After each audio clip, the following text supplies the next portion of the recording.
Hi, mindful ഈറ്റിങ്ങിനെ കുറിച്ച് കേട്ടിട്ടുണ്ടോ? എന്താണ് മൈൻഡ്ഫുൾ ഈറ്റിംഗ്?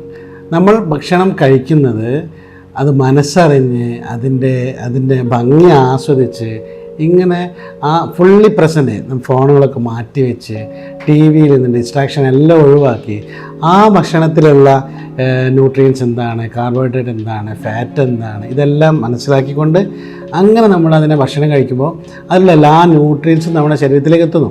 ഇങ്ങനെ ശരീരത്തിലേക്ക് എത്തുമ്പോൾ തന്നെ നമ്മൾ ഉദ്ദേശിക്കുന്ന, അതായത് നമ്മൾ അലസമായ ഭക്ഷണം കഴിക്കുന്ന അത്ര തന്നെ അളവില്ലാതെ തന്നെ നമുക്ക് ഫുൾഫിൽമെൻറ്റ് കിട്ടുന്നു.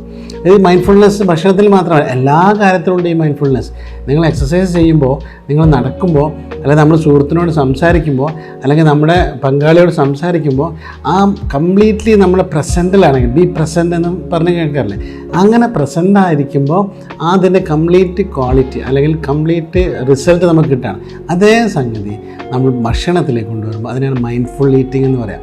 അപ്പോൾ മൈൻഡ്ഫുൾ ഈറ്റിങ്ങിൻ്റെ ഏറ്റവും പ്രധാനപ്പെട്ട സംഗതി ആ ഫുഡിലുള്ള എല്ലാ ന്യൂട്രിയൻസും നമ്മുടെ ശരീരത്തിലേക്ക് എത്തുന്നു.